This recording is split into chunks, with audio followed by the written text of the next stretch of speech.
Mirchi Plus presents Har Him Horror.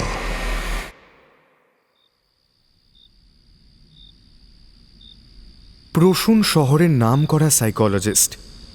আজকে ওর চেম্বারের বাইরে ভিড়টা একটু কম, তাই প্রসূন ভাবছিল আজ একটু তাড়াতাড়ি বাড়ি ফিরবে। সব গুছিয়ে ও যখন বেরোতে যাবে, ঠিক সেই সময় ওর দরজায় টোকা পড়ল। প্রসূন ভাবল ওর রিসেপশনিস্ট এসেছে। গোছাতে গোছাতেই বলল, আমি বেরোলাম, তুইও আজ তাড়াতাড়ি চেম্বার বন্ধ করে বাড়ি চলে যাস। তার কথার উত্তরে আবার টোকার শব্দ এলো। এবার প্রসূন ফিরে তাকিয়ে দেখল গৌরব দাঁড়িয়ে আছে। গৌরব বলল, ভেতরে আসবো? গৌরব প্রসূনের কলেজের বন্ধু। দুজনের সাবজেক্ট আলাদা হলেও ওরা খুবই ভালো বন্ধু ছিল। এতদিন পর বন্ধুকে দেখে প্রসূন অবাক হয়ে বলল, আরে আয় আয়, ভিতরে আয়, বস, কেমন আছিস বল। গৌরব কঠিন স্বরে বলল, অ্যাপয়েন্টমেন্ট নিয়েছিলাম আজকের। প্রসূন বলল, কি হয়েছে রে? বাড়িতে সবাই ভালো আছে? আরে আমাকে ফোন করবি তো একবার, তোর বাড়িতেই চলে আসতাম। গৌরব আবার কঠিন স্বরে বলল, সে কোনো ব্যাপার না, কিন্তু আমার সমস্যাটা। প্রসূন বলল, হ্যাঁ হ্যাঁ বল, কি হয়েছে তোর, শুনি। গৌরব এক দৃষ্টে তাকিয়েছিল প্রসূনের দিকে। আবার সেই কঠিন স্বরে বলল, আমি ঘুমোতে চাই, একটু ঘুমোতে চাই। ওরা আমাকে কিছুতেই ঘুমোতে দেয় না, আমি ঘুমোতে চাই।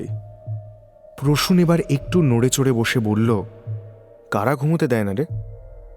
ওরা ওরা মানুষ না, ওরা ওরা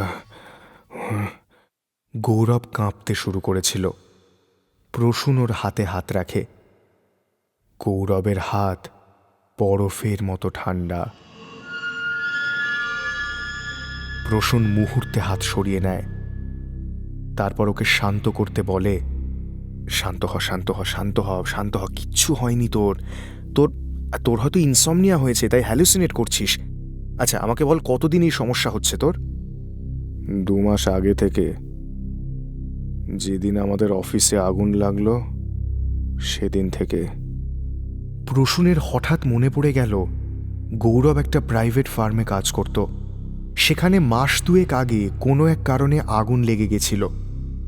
ঘটনাটা খবরের কাগজে পড়েছিল প্রসূন। ও বলল, সেদিন কি তুই ওখানেই ছিলি? প্রসূন দেখতে পেল গৌরবের সারা মুখে যন্ত্রণার ছাপ পড়ছে।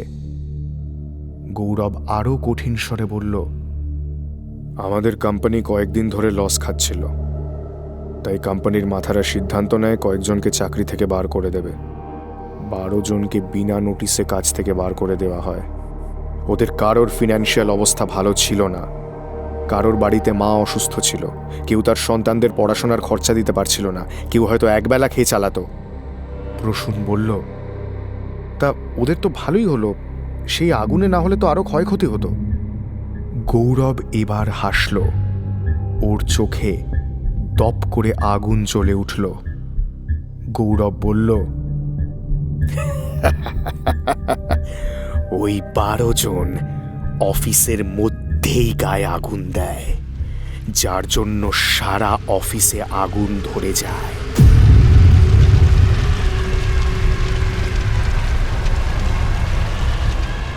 প্রসূন চুপ করে বসে রইল। বুঝতে পারল এই ট্রমার জন্যই গৌরবের এরকম অবস্থা। গৌরব হঠাৎ বলে উঠল, এই এই শুনতে পাচ্ছিস? শুনতে পাচ্ছিস? ওরা ওরা ওরা এখানেও চলে এসেছে, শুনতে পাচ্ছিস? প্রসূন শুনতে পায় চিৎকারের আওয়াজ। অনেক লোক একসাথে যন্ত্রণায় চিৎকার করছে। ওর শিরদাঁড়া দিয়ে একটা ঠান্ডা স্রোত বয়ে যায়। প্রসূন গৌরবের দিকে না তাকিয়ে বলে, গৌরব গৌরব গৌরব গৌরব, বাইরে চল, তাড়াতাড়ি তাড়াতাড়ি বাইরে চল, বাইরে চল। গৌরব শান্ত গলায় উত্তর দিল, ওরা আমাকে যেতে দেবে না রে, ওরা আমাকে ছাড়বে না। আমিও তো ওদের মধ্যেই একজন। প্রসূন চমকে উঠে গৌরবের দিকে তাকালো, আর ওর ভয় এবার আতঙ্কে পরিণত হলো। ও দেখল গৌরবের সারা গা আগুনে জ্বলছে, ওর চামড়াগুলো ঝলসে ঝলসে যাচ্ছে। গৌরব তাও একইভাবে বলে চলেছে, ঘুমোবো, একটু ঘুমোতে চাই। ওরা ঘুমোতে দেয় না আমাকে, ওরা আমাকে ঘুমোতে দেয় না ভাই। ঘুমোবো, একটু ঘুমোতে চাই।